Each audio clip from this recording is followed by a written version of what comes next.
사복음서의 부활 소식을 나누고 있습니다. 오늘은 마가복음이에요. 마가복음 16장에는 4건의 사건이 기록이 되어 있어요. 표로 아주 정리를 한번 했으니까 한번 보십시오.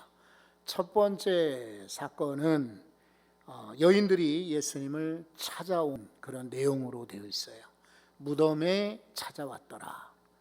두 번째 사건은 막달라 마리아에게 부활하신 예수님이 나타났다. 이런 장면이 소개되고 있어요. 세 번째 사건은 시골로 가는 두 제자, 누가복음에서 엠마오로 가는 제자 이야기를 들으셨죠? 그 바로 시골에 내려가던 두 제자가 부활의 주님을 만났다. 그리고 이제 네 번째 사건은 11명의 제자, 가룟 유다는 죽었고 11명 남은 그 제자들에게 부활하신 예수님이 나타나셨더라. 그 내용이 오늘 본문이에요.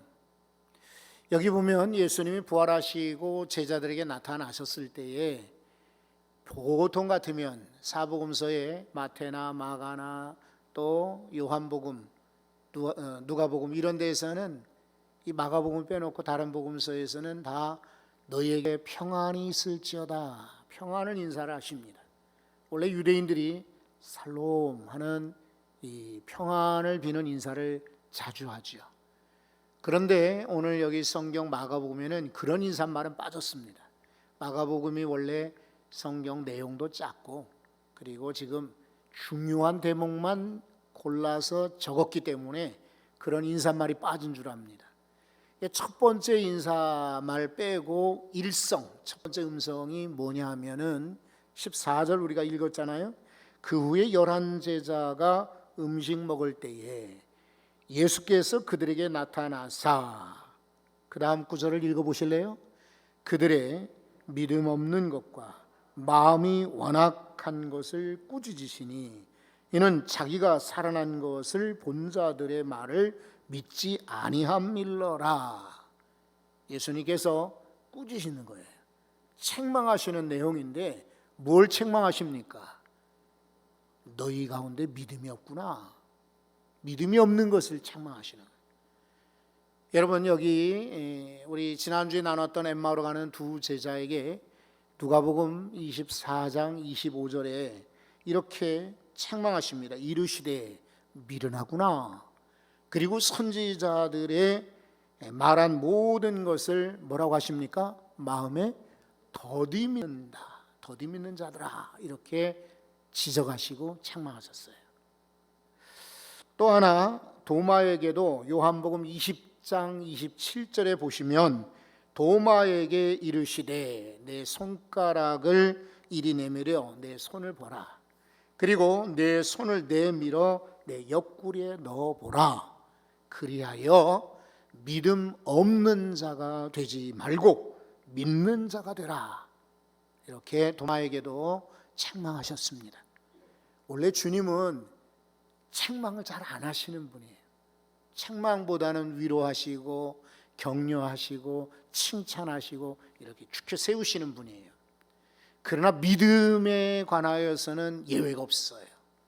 믿음이 약한 이들에게는, 특히 제자들에게는 저 밖에 있는 사람들까지도 그렇게 말하지는 않았지만은 제자들이 같이 오랫동안 지냈고, 아니 여인들이 갔다 와서 무덤이 비었습니다. 천사가 예수님 살아나셨다고 합니다. 하는데 믿지 않는 거예요.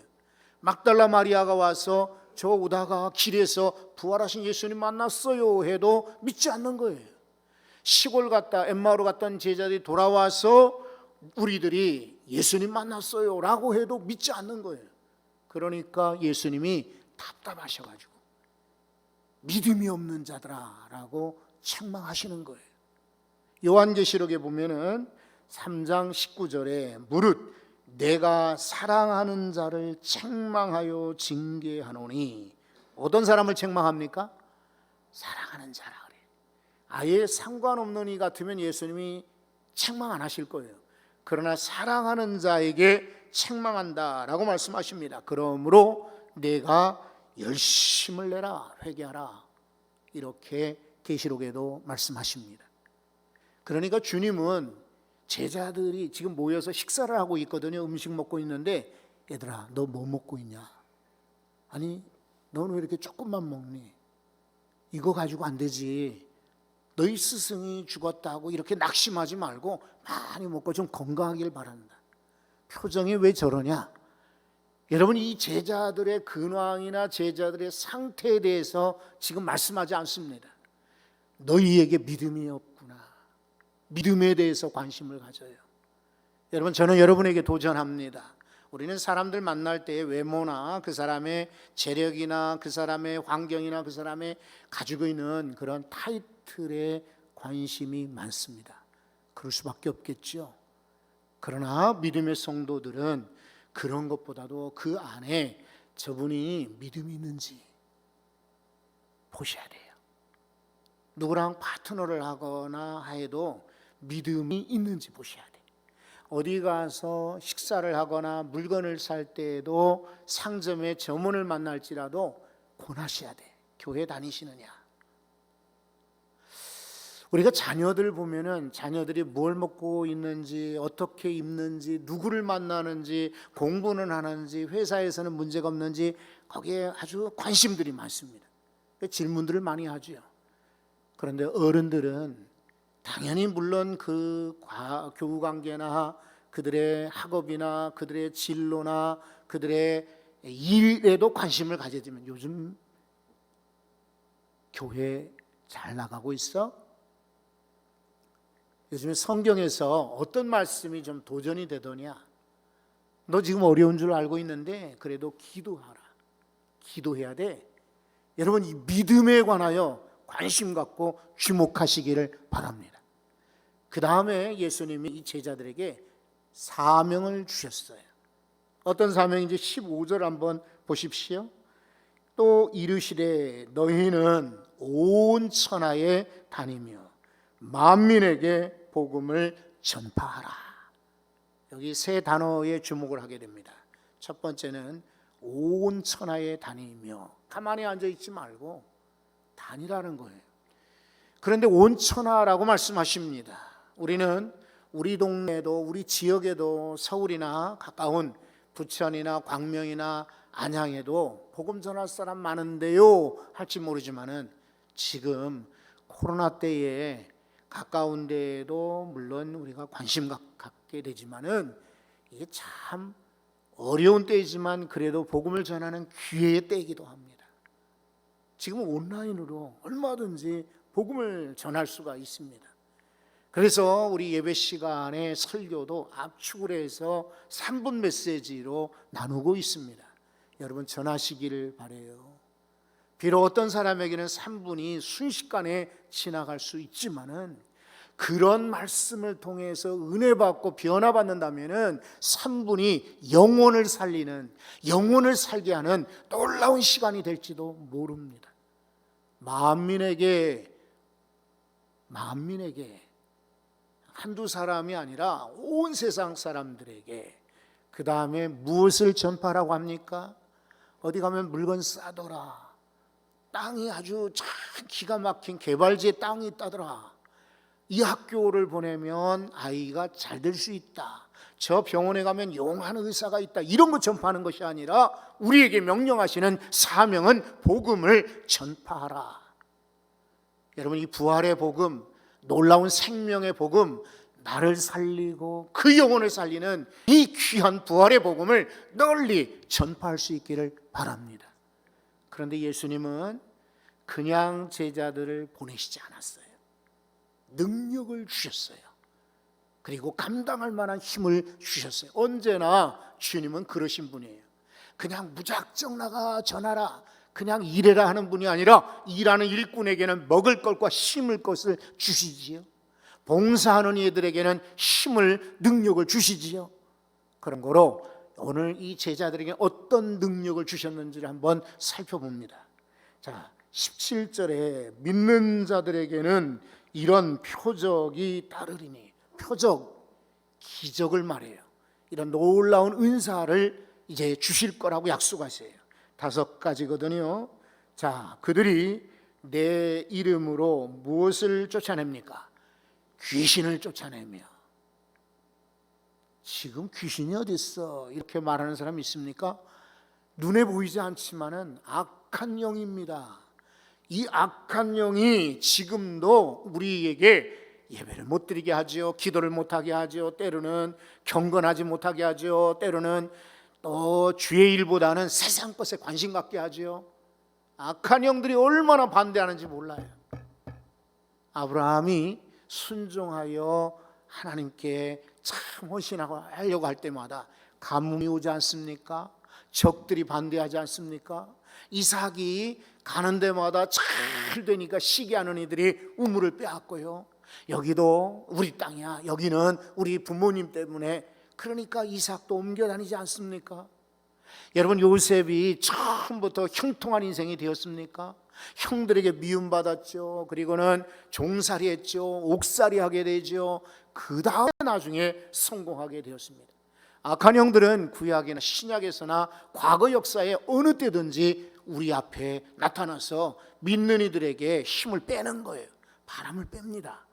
그런데 오늘 귀신을 쫓아낸다는 주님의 말씀은 그런 악한 영들을 물리칠 수 있다.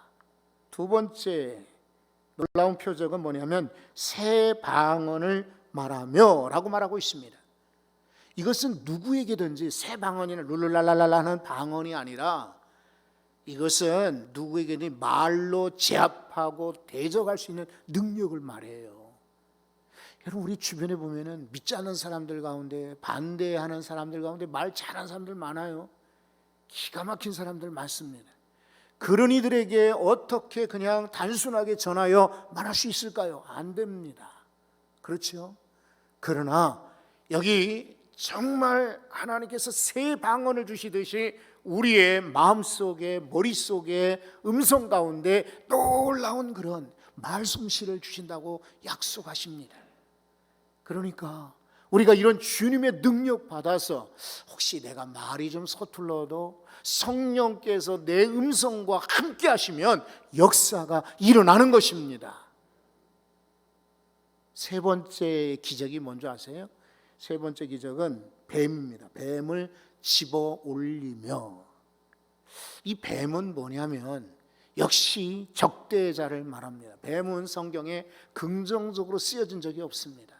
대부분 반대하는 크리스찬들, 믿음의 사람들을 대적하는 그런 악한 영이에요. 그런데 이 집어던진다는 말은요, AIRO, 헬란 말로 아이로라고 해가지고요, 던져버리다 이런 말이에요. 던진다, 그리고 짓밟다 이런 말이에요. 그러니까 대적자들이 감히 대적하지 못하도록 던져버리는 것을 말해요. 그러니까 뱀을 짚는다는 것을 문자 그대로 해석해서 여러분들이 그냥 뱀을 집으면 나 끄떡없을 거야, 성경이 약속했어, 그럼 큰일 납니다. 이것은 영적으로 해석을 해야 돼요. 그 다음에 네 번째가 뭡니까? 독을, 무슨 독을 마실지라도 해를 받지 아니하며. 여기 독이라고 표현되어 있습니다만 동물을 말하죠. 이거 먹으면 누구든지 다 죽습니다. 그러나 여기서 말하는 이 독은 악한 환경, 어려운 환경에서도 하나님의 해를 받지 않도록 도와주신다, 지켜주신다는 약속입니다. 지금도 이제 외국에 나가 있는, 특히나 선진국이 아니라 저개발개상 도상국 같은 데, 인도네시아나 미얀마라든지 또 아프리카 이런 데 가서 선교하는 선교사님들은 선교지에 있는 이들과 똑같이 살아야 때문에 그들과 함께 먹고 마시고 하지요. 우리는 지금 외국산이라면 아주 끔찍하게 거절하지만은 그 사람들은 어쩔 수 없어요. 거기 살면서 수입품 한국제 먹을 수는 없어요. 그런데 여러분, 몇 해 전에 스리랑카에 가서 보니 그 사람들은, 스리랑카 사람들은 수명이 짧아요. 남녀 하여튼 44, 5이면 죽어요. 더 오래 사는 분도 있지만 평균 수명이 그렇다고요. 왜 그런가 연구를 해보니까 여기는 땅이 아주 나빠서 거기서 나오는 물이 석회질이 많은 거예요. 그러니까 마시면 몸에 다 쌓여가지고 그 물 때문에 사람들이 오래 못 사는 거예요. 그러니까 우리 성도들이 그곳에 참 좋은 일을 했습니다. 지하에 150m까지 땅을 파서 그 안에 파이프를 넣어서 물을 끌어올리는 우물을 만들었습니다. 그렇죠? 18곳, 그리고 뒤에 나중에 3곳에 21곳에 우물을 팠습니다. 그러니까 여기 복음을 전하기 참 좋은 기회가 된 거예요. 그런데 우리를 만나서 소개한 그 선교사님은 이제 나이가 80이십니다. 20년 넘게 그곳에 선교를 했어요. 그럼 그분은 늘 생수만 사드시는 거 아니에요. 그리고 생수도 종류가 달라서 그냥 아무렇게나 먹으면 그것도 역시 석회질이 많은 거예요. 그런데 언제 어느 때 저 산꼭대기 가면서 생수통을 들고 다니겠습니까? 어디 가면 며칠씩 계셔야 되는데. 그러니 거기서 똑같이 먹는단 말이죠. 그런데도 80이 넘도록 건강하게 선교 사역을 하는 거예요. 무슨 독을 마실지라도 해를 받지 아니하며, 바로 이 구절입니다. 하나님이 여러분을 악한 상황, 어려운 상황에서도 지켜주실 줄로 믿습니다. 5번째는요, 여기 뭐라고 말씀하시냐면 병든 사람에게 손을 얹은 즉 나으리라. 선교 복음을 전하다 보면 병든 사람들 많이 만나요. 그렇다고 해서 병원에 가지 마라, 내가 기도할게, 이런 말이 아닙니다. 사람들 가운데는 육신이 아픈 사람도 있지만 마음이 아픈 사람도 있고 또 영혼이 아픈 사람들이 있습니다. 이런 사람들에게 손을 얹은 즉 나으니라. 여러분, 이것이 주님이 주시는 능력이었습니다. 코로나 때 무슨 전도며 무슨 부활, 부활절이냐, 우리끼리 그냥 조용하게 예배만 드리면 되지, 천만의 말씀이에요. 여러분, 저 미국에 레너드 스윗이라는 그런 미래학자가 있습니다.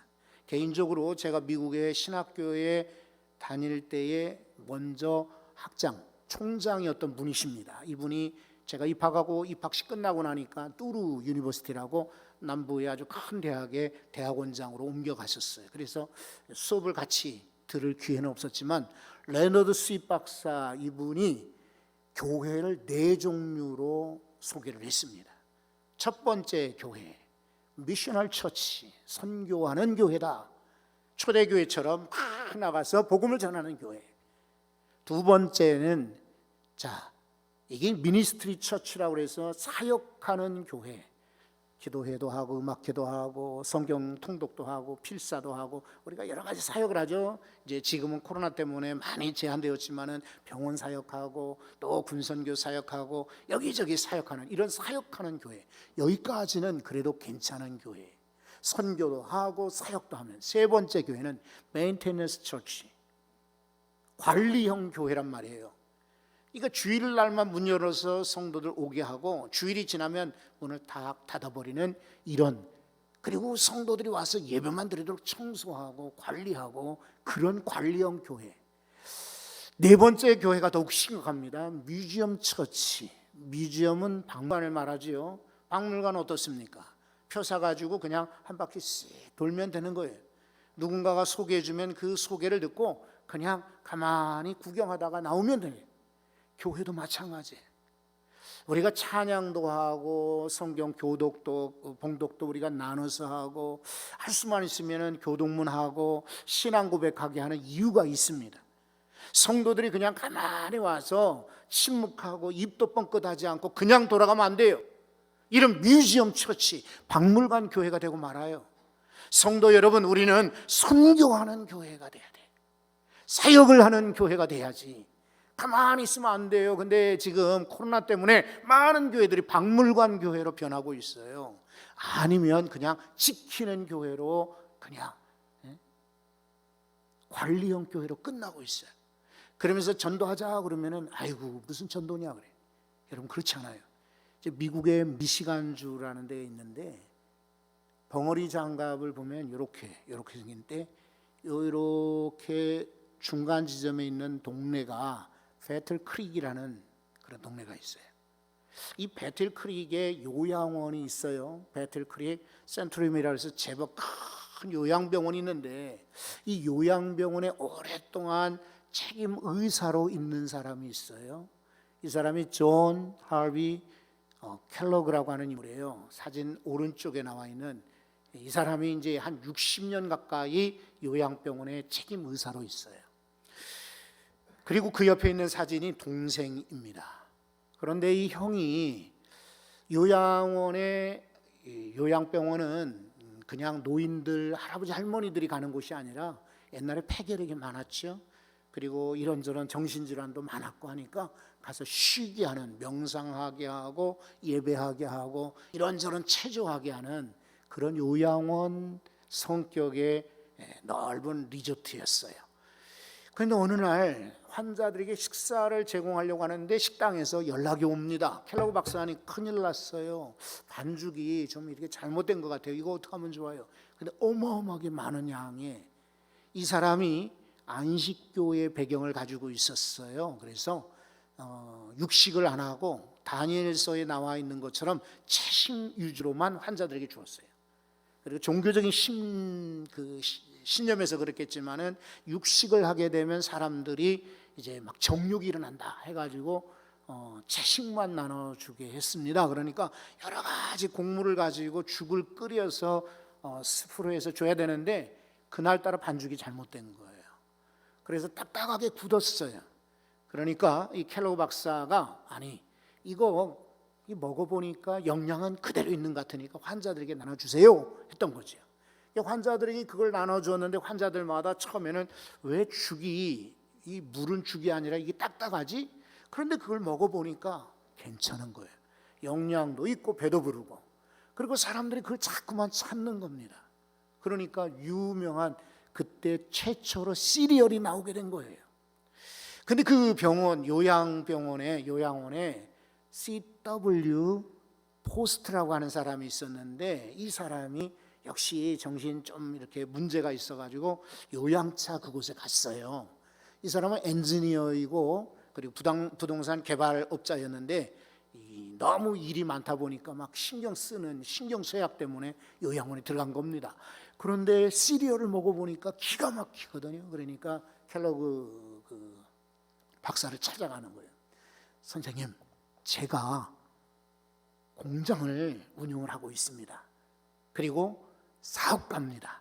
이거 시리얼 상품으로 만들면 아마 잘 팔릴 것 같으니까 좀 합시다. 단칼에 거절하는 거예요. 아니다. 이러니까 이 포스트 박사가 요양원을 그냥 뛰쳐나갔어요. 이 사업이 잘 될 거라고 생각하고 그래서 회사를 세우는 겁니다. 포스트라는 시리얼 회사를 세워. 날로 잘 되는 거예요. 간편하잖아요. 여자들이 할 일이 없어요. 그 시리얼에 우유, 커피 먹으면은 그냥 한 끼 든든하니까 막 불티나게 팔려요. 회사가 엄청 커지는 거예요. 그런데 아까 사진에서 봤던 이 동생이 웰 켈러그라고 하는 사람인데 이 사람이 너무 안타까운 거예요. 우리 형이 개발한 거 이걸 가지고 엉뚱한 사람이 돈 버니까 속상한 거죠. 그래서 형한테 요청을 했어요. 형님, 우리도 이 시리얼 회사를 만듭시다. 원래 형님이 개발한 거 아닙니까? 그때도 형님이 노 거절하는 거예요. 그러니까 이 동생이 형과 갈등 관계를 맺으면서 그냥 나와서 회사를 차렸어요. 그런데 잘 되지를 않습니다. 왜냐하면 이 회사 포스트 시리얼이 워낙 잘 되고 선발 주자니까 이제 만든 이 켈러그라고 하는 자기 형제의 라스트레임을 따가지고 켈러그 시리얼을 만들었는데 안 되는 거예요. 그때 미국이 1910년에서 20년 이때에 경제 대공황이 옵니다. 회사들이, 기업들이 8만 개가 문을 닫아요. 8만 개. 그리고 은행이 5천 개가 폐업을 합니다. 5천 개. 우리나라처럼 무슨 메이저 은행이 있는 게 아니라 미국은 각 지역마다 은행이 있으니까 문 닫기가 5천 개나 되는 거예요. 이때의 포스트라고 하는 이 시리얼 회사는 워낙 덩치가 크니까 감원을 합니다. 이제 일꾼들을, 노동자들을 다 내보내요. 축소를 해요. 그리고 광고도 줄입니다. 그리고 예전보다 양도 줄입니다. 할 수 없이 이게 공장을 운영을 해야 되려니까. 그런데 이 동생인 웰 켈러그라는 사람은 비상한 머리가 있어요. 이때가 기회다. 경제공황 때 사업이 안 된다고 할 때 이때가 기회다. 우리는 그냥 만들어 놓은 거 안 팔리는 거 무상으로 나눠준다. 그래가지고 노숙자들 같은 이들, 빈곤층 있는 사람들에게 무료로 나눠줍니다. 게다가 근로자들에게 노조의 간부를 불러가지고 협상을 합니다. 우리도 지금 어려운데 여기 그만두겠습니까? 아니면은 6시간만 일하고 그 대신 임금은 절반만 받기로 하고 우리 같이 있겠습니까? 노조에 있는 분들이 생각해 보세요. 이거 이나마 이 어려운 때에 직장을 놓는 것보다는 6시간만 일하고 임금은 절반 받는 것이 오히려 나중을 위해서 좋겠다, 동의를 합니다. 그러니까 이게 막 신문에 소개되고요, 무료로 받는 이들이 참 고맙다고 회사에 막 편지를 보내 저절로 홍보가 됩니다. 하나는 전부 감원하고 줄이고 양도 줄이는데 어느 회사는 도리어 무상으로 나눠져 소문, 역전이 돼요. 그래 지금은 이 켈러그가 몇 배 더 큰 씨를 회사가 되었고 포스트는 작은 회사로 역전이 되었어요.